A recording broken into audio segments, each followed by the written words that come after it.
안녕하세요. 변지오래입니다.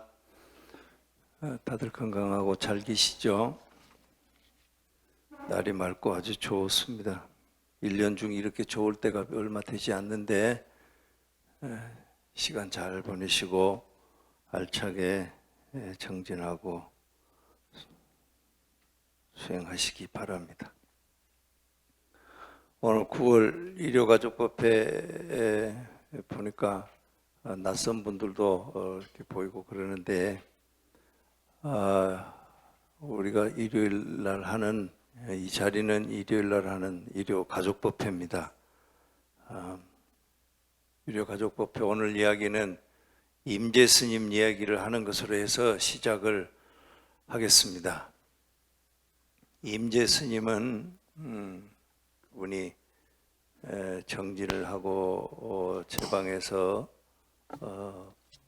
자신을 찾아가는 수행을 할 때 황벽스님 문화에 있었습니다. 황벽스님 이름 좋죠? 황벽. 이름을 받으려면 이런 정도의 이름은 받아야 그 이름인 거요. 황벽스님 문화에 있었습니다. 황벽스님 문화에서 애써서 정진을 하는 거예요. 누구하고 이러저러고 잡담을 하거나 대화를 하거나 어떤 것에 호기심을 갖고 뭘 관찰하거나 하는 이런 일체의 것을 내려놓고 오로지 자기 자신에게 집중해서 애써서 골똘히 수행을 하고 있었습니다. 대중들이 전부 그렇게 정진하고 있는 임재스님을 보고 모두 다 혀를 내두르고 감탄을 했어요. 하루는 그 자리에 있던 수좌스님이 임재스님한테 말을 합니다. 수좌스님이라고 하는 것은 절에는 제일 정신적인 지도자로 제1가는 정신적인 지도자로 방장이 있습니다.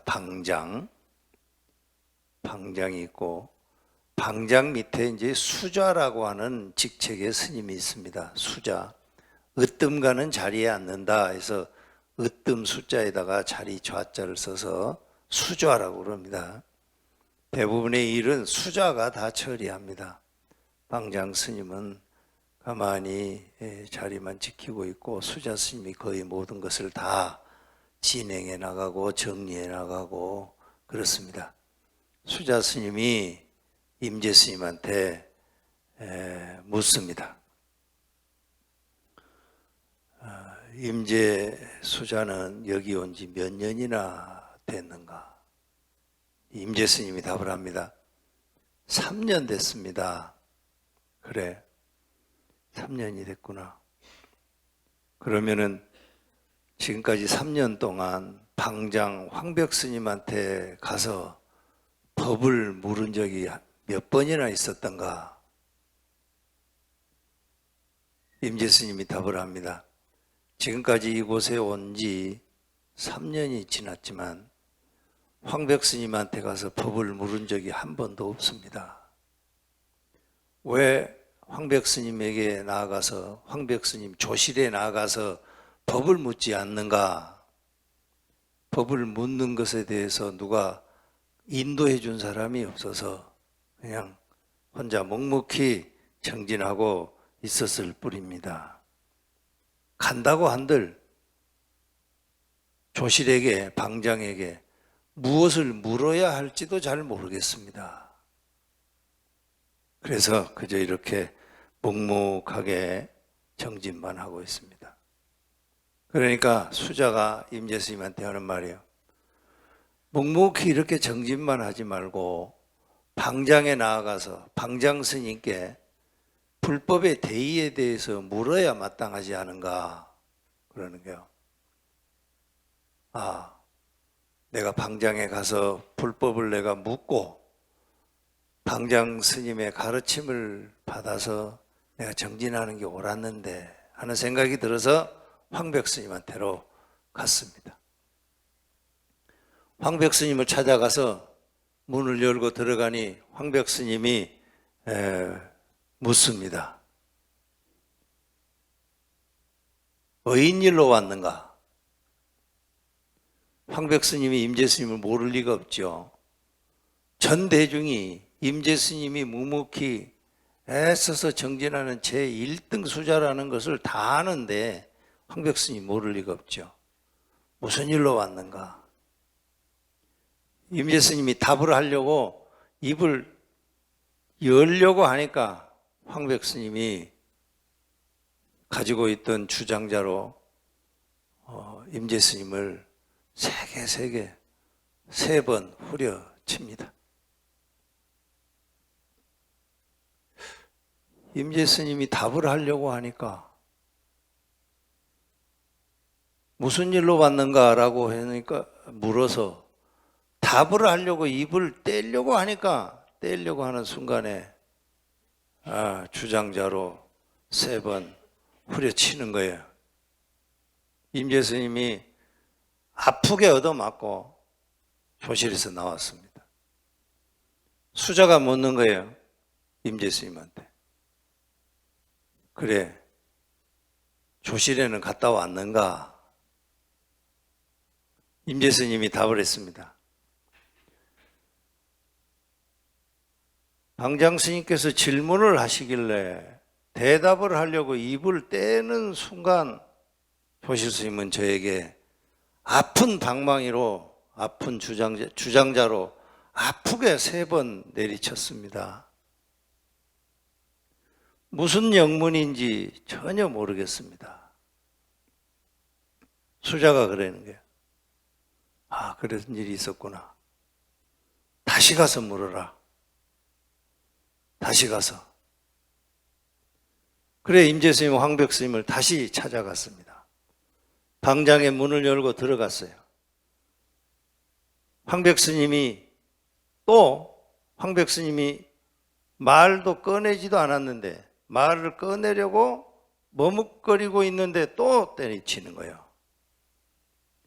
그러기를 맞고 나오고 수자 스님이 또 들어가서 물으라 해서 또 들어가서 묻고 그렇게 해서 또 얻어맞고 이러기를 3번 했습니다.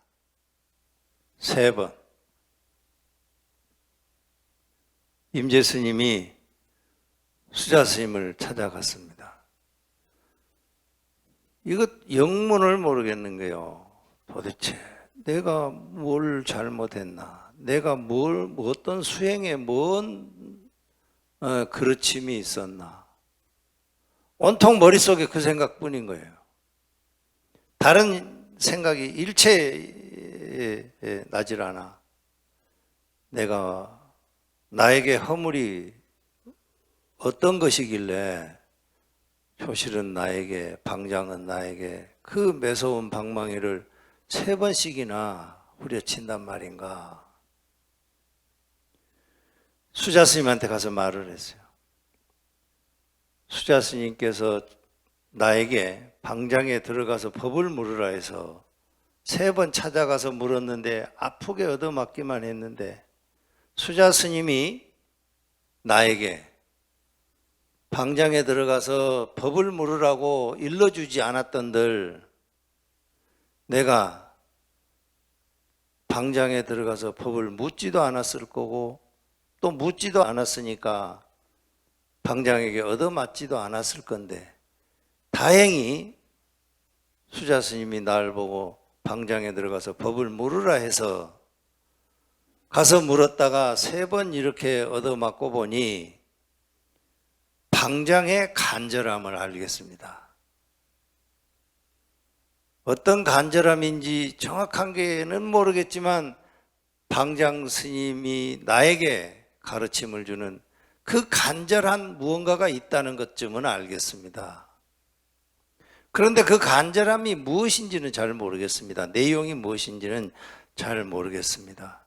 아무리 생각해도 그 간절함을 모르겠고 그것을 물으려고 방장에 들어간들 또 매서운 방망이를 맞을 것인데 방장이 나에게 간절하게 나에게 메시지를 주는 그것만 받고 나는 이곳을 떠나겠습니다. 그래서 그 방장의 그 간절함을 내가 해결하고 그러고 나면 다시 오겠습니다 하고 떠났습니다. 임재 스님이 떠나겠다고 하니 수자가 그랬습니다. 그러면 떠나려면 그냥 나에게 인사하는 이것으로 하직을 다 하지 말고 방장에 가서 황벽 스님께 이곳을 떠나겠다고 가서 얘기라도 하고 떠나게. 그래, 방장에 다시 가서 용기를 내고 다시 가서 황벽 스님에게 하직 인사를 하고 떠났습니다. 길을 떠나니까 황벽 스님이 이곳에서 떠나면 어디로 가는가? 가는 길이 정해져 있지 않습니다. 그렇기 때문에 할 말이 없어요. 가만히 있었습니다. 황벽 스님이 임재에게 하는 말이, 그러면 황하를 넘어서 대우 스님한테로 가라. 대우 스님한테로 가라. 그래서 임재 스님은 황벽 스님 문화를 떠나서 대우 스님에게로 갑니다. 이 이야기는 우리 조계종 전통에, 불교 전통에 내려오고 있는 많은 이야기 가운데서 아주 대표적인, 아주 사람들 입에 아주 흔히 여러 차례 많이 이렇게 흔하게 회자되는 일화입니다. 대우 스님한테 가서 어떻게 했는지 어쩐지 이런 것들은 끝이 없으니까 이 정도로 마치고 또 다른 할 얘기가 있으니까 이 이야기를 임재 스님이 황벽 스님 문화에서 공부하다가 황벽 스님한테 가서 법을 물었는데 답은 안 하고 답은 안 해주고 자상하게 가르쳐 주지는 않고 매서운 주장자를 3번이나 후려쳤던 것, 그 이야기를 가지고 당시 중국 사람들도 아주 이것은 대단히 큰 교훈을 담고 있는 얘기다, 그렇게 이해를 했던가 봅니다. 임재 스님의 행록을 정리해 놓은 임재록이라는 책이 있는데, 임재록은 임재 스님이 열반하시고 나서 200년, 한 180년 후에 마방이라고 하는 분이 그 행록을 정리해서 책으로 내셨는데, 마방이 임재록을 써놓고 그 서문을 쓸 때 첫 마디에다가 이 말을 썼습니다. 황벽산중의 증조 통방이라 이렇게 썼습니다. 황벽산중, 황벽 스님의 산문 가운데에서 황벽산중 증조 통방이라, 증조 일찍이 말이죠. 조 얻어맞았다. 뭐를? 통방, 매서울 통자, 방, 주장자를, 매서운 주장자를 맞았다, 이렇게 시작을 했습니다. 임재 스님의 전생애를 가르쳐서 임재 스님의 전생애를 관통하는, 일관되게 관통하는 핵심적인 내용이 있는데, 그 내용을 황벽산중의 증조통방이라 요 말로 정리를 하신 겁니다. 어떤 연유가 있어서 황벽 스님은 임재 스님에게 그렇게 매서운 주장자를 3번이나 내리쳤을까요? 오늘은 그에 관한 이야기를 좀 하려고 그럽니다.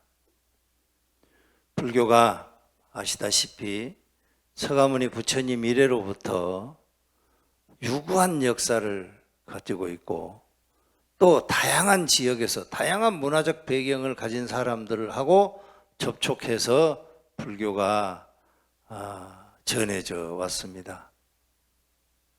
불교는 서가모니 부처님의 가르침을 바탕으로 한 것이지 서가모니 부처님 온전히 그것만이 불교인 것은 아닙니다. 왜냐? 그런 역사적 전통이 불교로 불교 속에 다 이렇게 담겨 있다고 그렇게 믿기 때문에 그렇습니다. 불교가 역사를 거쳐오면서 다양한 지역에 다양한 사람들, 다양한 문화적 풍토 속에서 불교가 적용되고 그 사람들에게 가르침을 주고 그 사람들에게 삶을 변화시키고 했던 모든 것을 불교라고 보기 때문에 그렇습니다. 그런 불교를 우리는 대승불교라고 그럽니다. 대승불교.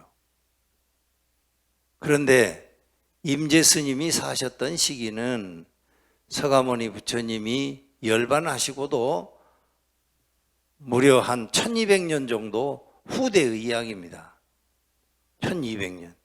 지금이 2000년이니까 한 800년대 이때의 이야기와 같은 이런 시대적 차이가 있습니다.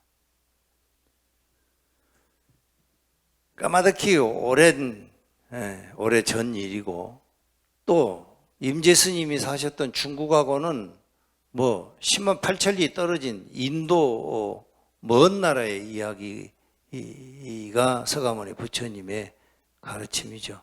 그것이 시대를 거쳐오면서 여기에서 저기로 전하고 저기에서 저기로 전하고 그러면서 불교는 그 지역에 맞춰서 토착화되고 새롭게 해석되고 그렇게 해서 계속 새롭게 해석된 것이 중국계까지 전해지고 또 중국에 와서는 또 중국 사람들이 갖고 있는 사고체계에 맞게 또 전해지고 그렇게 해서 임재스님 때까지 이른 겁니다.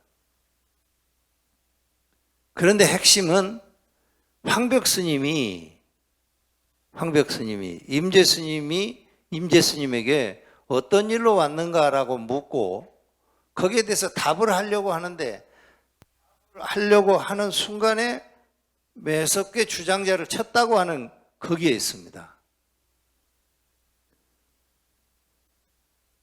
황벽스님의 그 행위는 불교의 어떤 내용하고 맞닿아 있길래 서가모니 부처님의 가르침 가운데서 어떤 것하고 어떤 중요한 내용하고 어떤 핵심적인 메시지하고 이렇게 직접 맞닿아 있길래 우리는 이 황벽스님이 임재스님을 때렸던 것을 아직도 우리는 기억하고 그것에서 교훈을 받으려고 찾아내려고 하는 것일까요?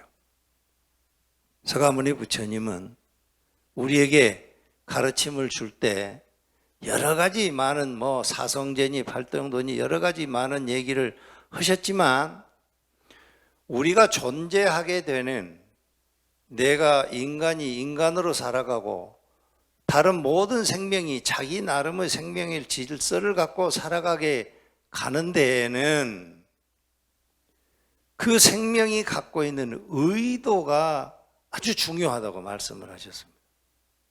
그 생명이 갖고 있는 의도가 늘 있다는 겁니다. 의도.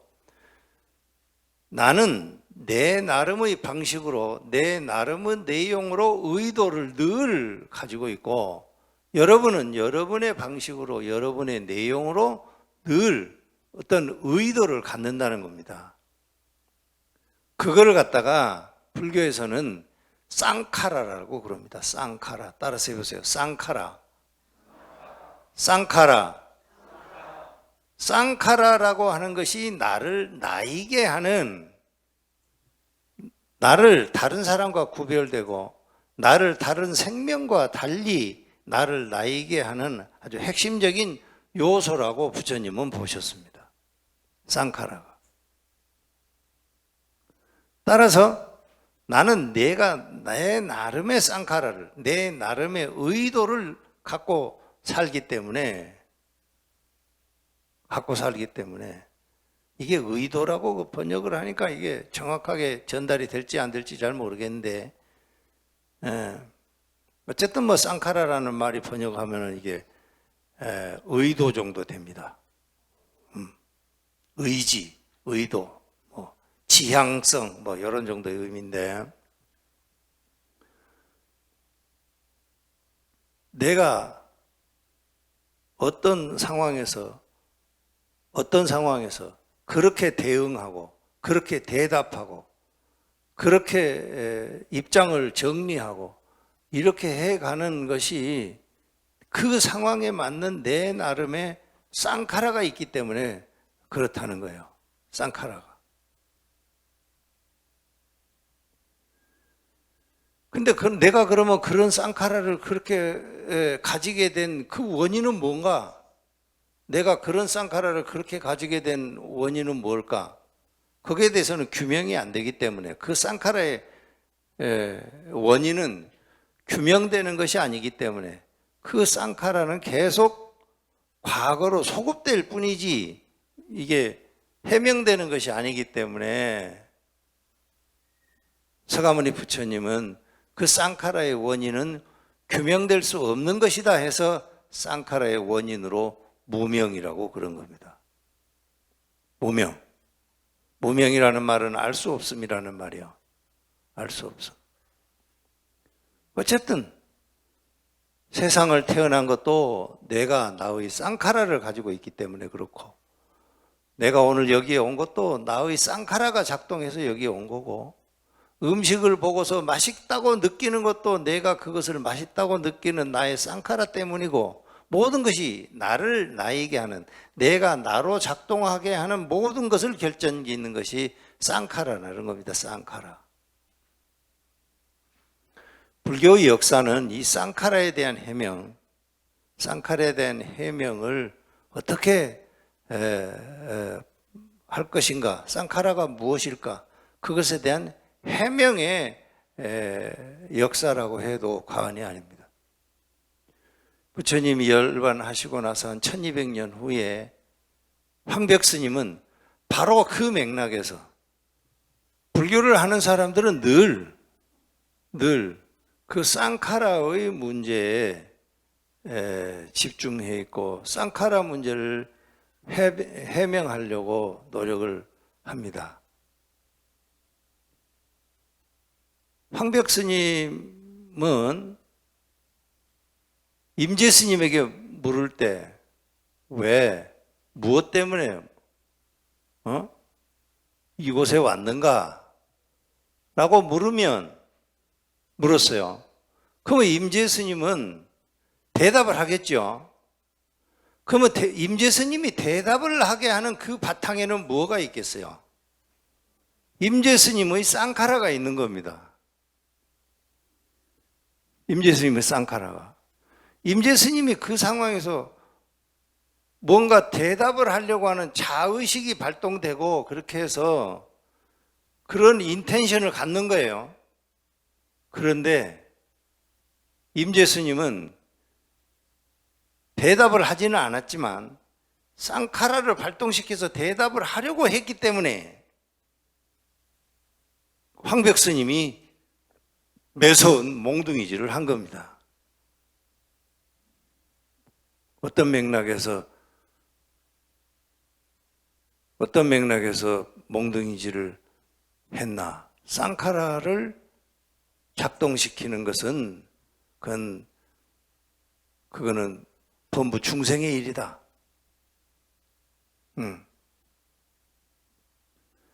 쌍카라를 가만히 놓고 보면 내가 쌍카라를 가지고 있는 한은 쌍카라에 의해서 내가 작동을 하고 쌍카라에 의해서 내가 작용을 하는 한은 계속해서 나는 쌍카라의 노름에 놀아나는 중생 노름밖에 안 되는 거예요.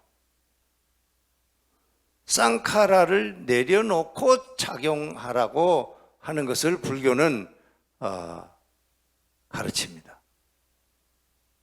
서가모니 부처님의 방식으로 보면 그걸 어떻게 해결할 수 있는가?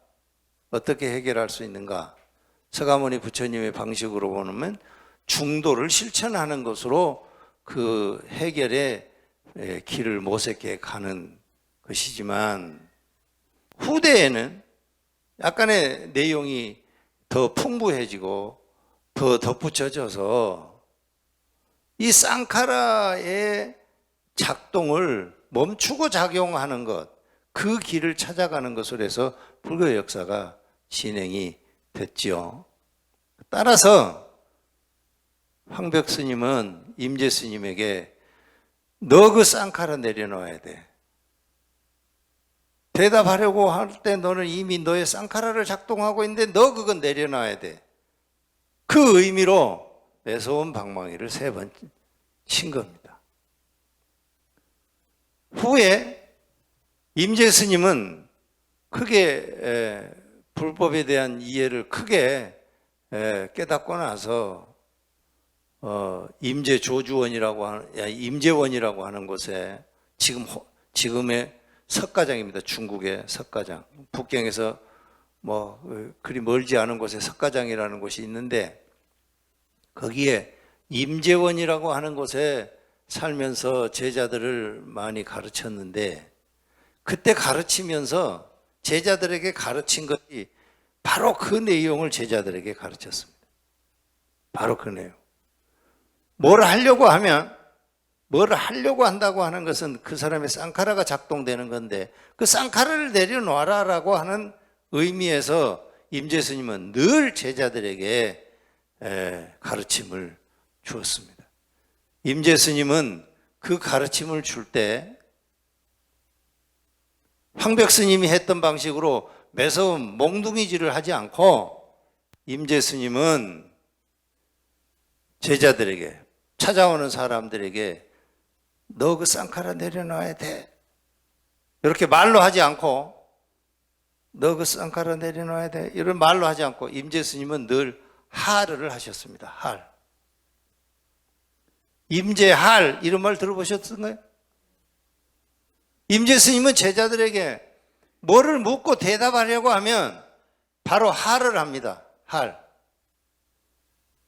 사람들이 할을 하면 할이 어떤 맥락에서 그게 불교의 좋은 가르침인지 그거를 생각을 못하고 왜 할을 하는지도 모르고 할이 담고 있는 내용이 무슨 내용인지를 모르고 할을 하고 그러는데 할은 서가모니 부처님의 가르침 가운데 핵심과 맞닿아 있는 새롭게 개발된 중국의 방편입니다.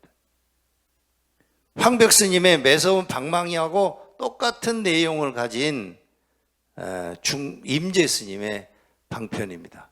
말 나온 김에 할 한번 해봐요. 아침 먹었어요? 안 먹었어요?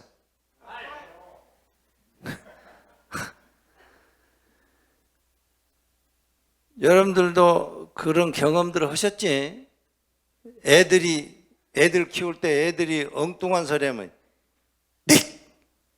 이런 말 하죠? 그런 거 안 해본 사람 있어요? 다 해봤지? 나도 해봤는데 그런 게 임재 스님의 할이에요. 할. 자, 배에다 힘주고 할 한번 해봐. 내가 이제 물을 테니까 그래 왜 왔는가? 그래가지고는 할이 아니지.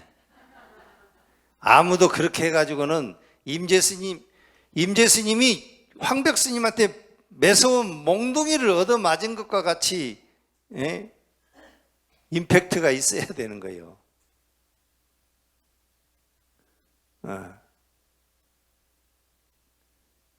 그래 무슨 일로 왔는가?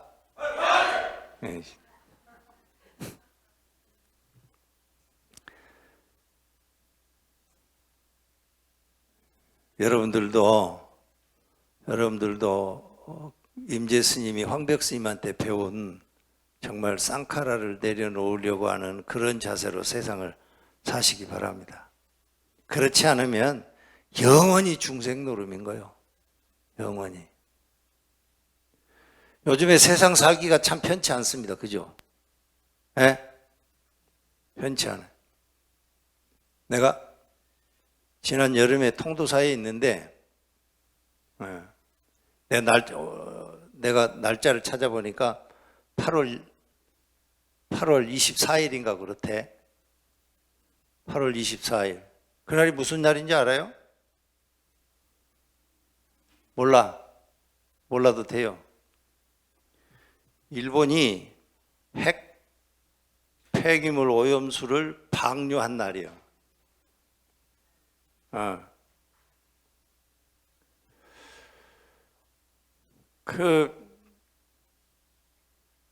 핵 폐기물 오염수를 방류한 날인데 내 신문에 이제 보니까 종무소에 이제 뭐 해제 가까이 돼서 종무소 가서 이제 신문을 보니까 딱 충격적인 게 두 가지예요. 하나는 핵 폐기물 오염수를 방류한 사건하고 하나는 전라북도가 보이스카우트 무슨 잼버리 대회를 죽을 써버린 것이 하나가 있고 두 가지도만 나한테 그게 아주 크게 다가온 내용인데요. 내가 그걸 보니까 작년 말에 핵 폐기물 오염수를 방류한 그 기사를 보니까요. 작년에 11월 달에 그 시드니 몬다이 비치에서 2,500명이 젊은이들 2,500명이 나체로 그 퍼포먼스 한 것이 기억이 나더구만. 그거하고 무슨 상관인가? 여러분 다 우리 지금 건강하게 살려고 하지 않습니까? 그죠? 에? 건강이 화두야. 제일 화두인 것 같아요. 건강이. 무슨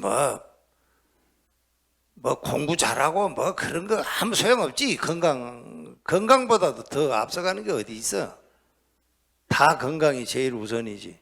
잠만 조금 설치고 나도 신경이 많이 쓰이는 상황인데. 여러분 그때 그 신문에 이런 뉴스 안 봤어요? 그 몬다이 비치 2,500명 그 누드로 이렇게 쭉 서서 이렇게 퍼포먼스 한 거. 그거 보셨지? 신문에서. 안 봤어요? 그거 왜 했는 줄 아세요? 그거 왜 했는 줄 아세요? 좋아. 박수 한번 보내드려. 이렇게 해야 되는 거예요. 응? 우리 조계종 스님 중에 하를 제일 잘하신 분이 해암 스님이라. 해암 스님. 해암 스님이 아주 하를 잘하셔. 근데 왜 거기서 2,500명이 몬다이 비치에서 그 퍼포먼스를 했나? 그게 무슨 선정적이고 그런 메시지를 주려고 한 거 아니에요. 사람은 다 건강하게 살려고 그래요. 우리 한국 사람들은 너무 거기에 대해서 필요성을 전혀 못 느끼는 부분들인데, 여러분들 피부에 곰팡이 피는 사람 있어요? 우리 동양 사람은 없죠. 피부에 곰팡이 피는 사람 우리 동양에는 거의 없습니다. 서양 사람들은 피부에 곰팡이 피는 사람들이 많아요. 그러니까 해만 나면은 막 이렇게 선탠을 많이 해요. 곰팡이 균을 피부에 있는 곰팡이 균을 없애려고 하는 건데요. 2,500명이 거기서 그 행위를 한 것은 피부암의 그 경각성, 이런 것들을 사람들한테 일깨우고자 한 겁니다. 그게 왜 2,500명인가? 전 세계적으로 피부암에 걸려서 1년에 죽는 숫자가 2,500명이라는 거예요. 그러니까 2,500명을 전 세계적으로 모은 거예요. 그래서 거기서 피부암에 대한 경각성을 일깨우고 피부 관리 잘하고 그렇게 해서 건강하게 살고, 또 건강검진 같은 거, 피부암 검진 이런 거 6개월에 한 번씩 꼭꼭 하고 이런 거를 일깨우기 위해서 그거 한 거예요. 그래서 피부암 사망자가 2,500명, 교통사고 사망자는 그보다 훨씬 더 많지 않은가? 예? 그죠? 예. 피부암에 대한 인식을 제고시키기 위해서 그랬다는 거예요. 근데 그거하고 핵폐기물 오염수하고 무슨 상관인가? 아니, 사람은 말이죠.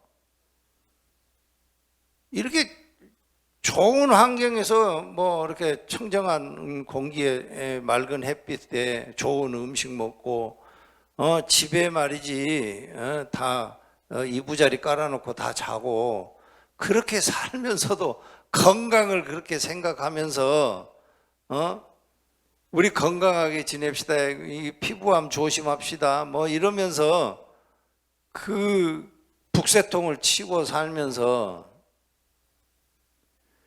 아니 핵 폐기물 그거를 바다에 쏟아버리면 바다에 있는 생물은 어쩌라는 거예요. 바다에 있는 생명은 무슨 생명이 아닌가? 바다에 있는 생명은 뭐 다 죽어 없어지고 피부암에 걸려서 2,500마리가 죽든 말든 그거하고는 상관없고 사람만 잘 살면 된다 이 말 아니에요 이게. 아 참 나는 그런 것 보고 정말 싫더라고요. 정말 싫어. 이게 향후에 말이죠. 우리가 인지하지 못할 수 있죠. 인간이 그걸 인지하지 못할 수는 있어요. 인지하지 못할 수는 있지만 그게 우리가 인지하지 못한다고 그래서 다른 것이 다 태평하고 다른 것이 다 편안하고 다른 것이 다 뭐 무사하다 이렇게 볼 수는 없는 거잖아요. 누군가는 어떤 생명은 거기에 큰 치명타를 입는 거 아니에요? 좀 더 신중했어야 하는 거 아닌가 그래 싶어요. 근데 또 뭐 이제 여기 와서 이제 언론 같은 거 이렇게 보니까 그런 것에 대해서 경계심을 갖는다 할지요.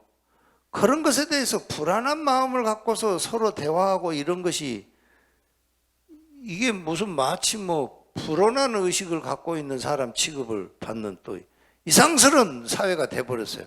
그렇잖아 지금. 그런 생각하면 무슨 마치 말이지 어떤 정부에서 하는 일에 반대하는 뭐 이런 입장인 것 같이 말이지.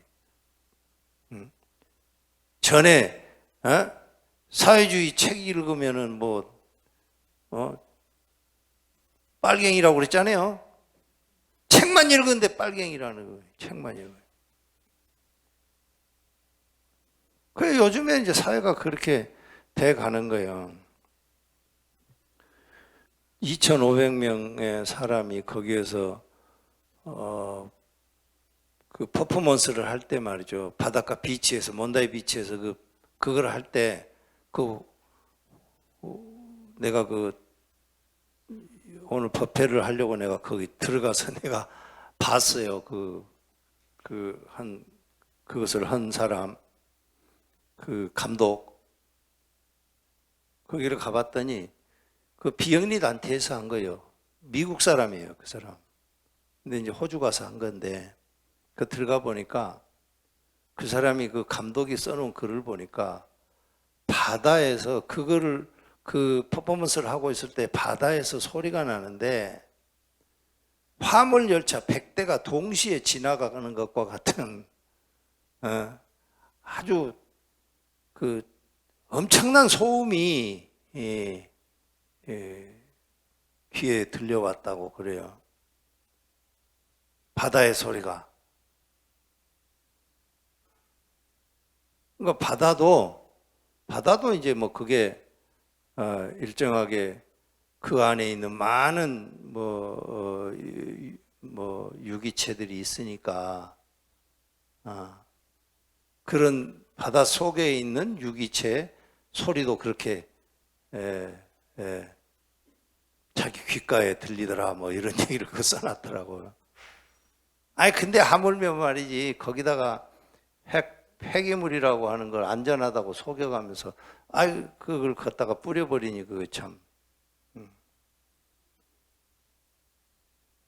그러니까 바닷속에 있는 사람들, 바닷속에 있는 생명은 그냥 병에 알아도 된다. 그 심보 아니요.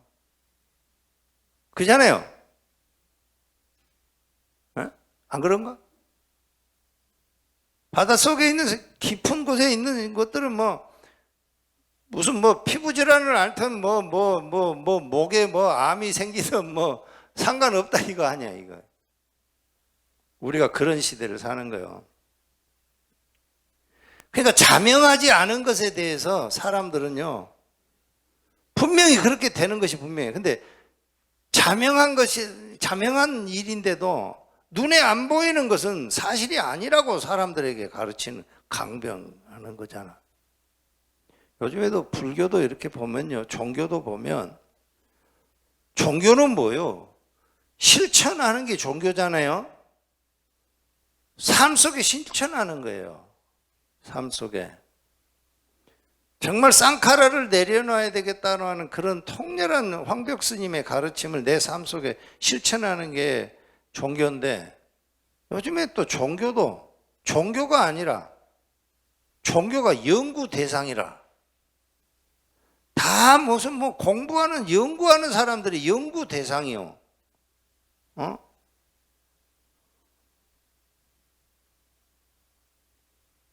연구만 하면 뭐 할 거요? 실천을 해야지. 그렇잖아. 사소한 것이라도 실천을 해야 되는 거죠. 실천을 안 하는 거예요. 실천을.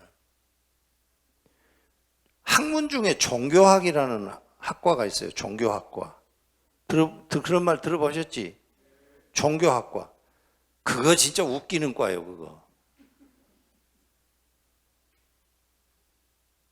세상에 무슨 종교학과 그런 게 있으니까 사람들이 종교를 실천의 윤리로 받아들이지 않고 연구 대상으로 보는 거예요. 우리나라의 최초의 대학이라고 그럴까? 그게 경성제국대학이죠. 경성제국대학. 그게 1924년에 생겼어요. 1924년에 경성제국대학이 생겼는데, 경성제국대학이 생기면서 맨 처음에 생길 때부터 과가 있는 게 종교과예요. 그때도 있었어요. 그게 너무 웃기잖아 이게. 그러니까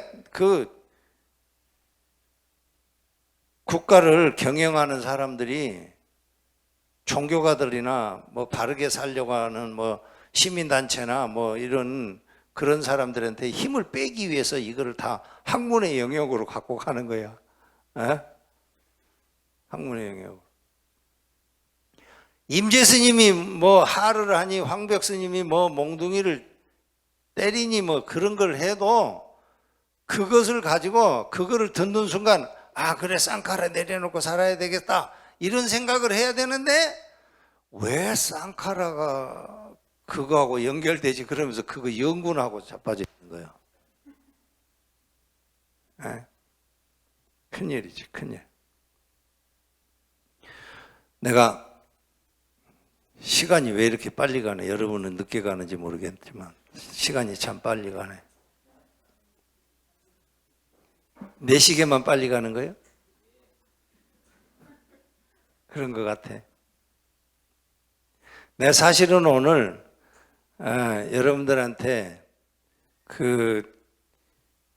내가 1980년대에 읽었던 책 중에 참을 수 없는 존재의 가벼움이라는 책이 있어요. 안 읽어보신 분 여기 많을 것 같은데, 꼭 읽어보세요. 가을이잖아요. 그리고 이런 정도의 책은 그래도 꼭 읽어보셔요. 요즘에 책방이 망하기 직전이래. 그러니까 책도 좀 사고, 이게 밀란 쿤데라가 쓴 책인데, 이 사람이 체코 사람이에요. 체코 사람인데 체코가 공산화되고, 이 사람이 1920년대 생이니까 뭐 굉장히 격동기를 산 사람이고 그런데 이분이 체코가 이제 소련에 의해서 공산화되고 그러면서 공산당이 되어서 공산당으로 활동을 하는데 이게 지식분자들은 100% 공산당이 못 되는 거야. 그래가지고 공산당에서 쫓겨나 추방당해. 그래서 나중에 프랑스 가서 살다가 나중에 다시 뭐 체코 시민권을 회복하려고 막 하는데 잘 안 돼가지고 굉장히 했던 사람인데 내가 밀란 쿤데라 이야기를 하면서 내가 이 황벽 스님한테 몽둥이 맞은 얘기를 연결시키려고 그랬는데 시간이 다 돼버렸어요. 이제 그 못해. 에? 아니 허물은 뭐 점심시간이 됐는데 어떻게 해? 늦게 먹으면 돼요? 안 그래? 저 사람들은 밥 먹어야 되겠다고 그래. 그러니까 여기 이분의 얘기 참을 수 없는 존재의 가벼움 여기에 그 주요 메시지는요. 개인의 운명이라고 하는 것이 얼마나 이게 정말 뒤죽박죽인지 에? 그런 얘기인 거예요. 개인의 운명이라고 하는 것이 얼마나 뒤죽박죽이고 개인의 운명이라고 하는 것이 자기 개인의 삶의 이야기이지만 정작 그 사람이 할 수 있는 부분이 뭐가 있는가 뭐 이런 얘기를 지적하는 책이에요. 지금까지 여러분들 지금 살면서 뭐 40, 50, 60, 70을 이렇게 살아오면서 돌아보세요. 여러분이 계획했던 대로 세상이 얼마나 이루어져 왔는지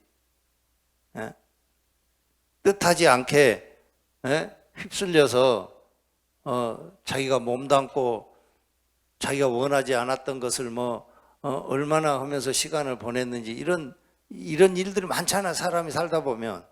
그러니까 이제 그런 얘기에 대한 그 실존주의 뭐 이런 관점에서 쓴 소설이에요. 응? 자기가 실패했다고 생각을 하는데 그 상황이 되면 또 그것을 반복하는 게 사람이잖아요. 그렇잖아요. 그러는 거예요. 근데 왜 그것을 또 반복하는가? 실패했어요. 실패했는데 또 그렇게 해. 왜 그러는가? 왜? 그게 그 사람한테 익숙하기 때문에 그래요. 익숙하기 때문에. 익숙하기 때문에 그냥 그거 하는 거예요. 하면서 이번에는 실수하지 않아야지라는 생각은 하지. 그렇지만 그런 방식으로 해서 실패한 것이 나중 기회에 또 그와 같은 비슷한 상황이 됐을 때 그런 방식으로 또 한다고 하면은 그때는 실패 안 하고 무슨 뭐 딴 재주가 있어요? 100% 그것도 또 실패하는 거예요. 반복해요. 계속 반복하고 살아. 반복하고 살면서 계속 실패하는 거야. 계속 실패. 응? 그리고 또 어찌 뭐 신통하게 생각을 해서 새로운 것이라고 시도를 하는 사람들이 있어요. 그잖아요. 그 전에 실패했으니까 이번에는 새롭게 해야지. 그래서 새롭게 시도를 하는 거야. 새롭게 시도를 하는데 말은 새롭게 시도를 한다고 여러 가지 것을 구상하지만 실제 그것을 해나가는 방식, 과정 이런 거는 그 전하고 똑같아.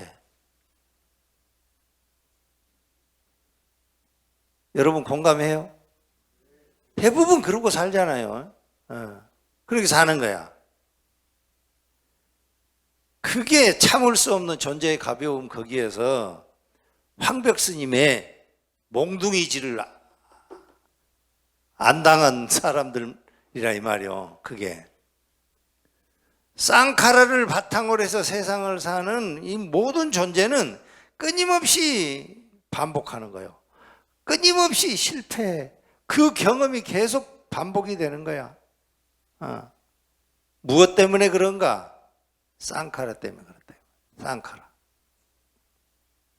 그래, 임재 스님이 황벽 스님한테 매서운 주장자를 3번 얻어맞은 게 바로 그런 맥락에 그 지점의 메시지를 받았던 거다 이 말입니다. 이해할 수 있어요? 여러분 오늘 집에 가면서 집에 바로 가지 마시고 저기 저 전주 시내 가니까 그 전에 그 무슨 서점이더라? 홍지서점이 그 자리에 있어요. 말 들어보니까 장사가 잘 된대. 내가 물어봤지. 요즘에도 책 여기 사러 오는 사람이 많아요. 그러니까 네, 책 사러 많이 와요. 전주 사람들은 독서를 많이 하기 때문에 그러는가 봐. 아니에요. 스님 같으신 분들이 자꾸 책 사라고 그러니까 사람들이 와서 많이 사요.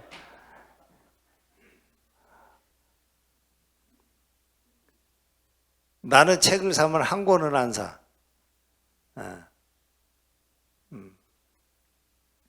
책 안 살 사람 내가 사줄게. 다 산다 했어요. 꼭 읽어보세요. 꼭 내가 오늘 법문 시간에 이거 다 못하니까 꼭 읽어보면서 늘 머릿속에 서가모니 부처님의 나의 존재를 결정짓는 것은 쌍카라라고 하신 서가모니 부처님도 기억하면서 황벽 스님이 임재 스님한테 매서운 주장자를 3번 때린 그 메시지의 가르침도 바로 쌍카라였다는 것을 기억하면서 이 밀란 쿤데라의 책을 꼭 읽어보시기 바랍니다. 아시겠죠?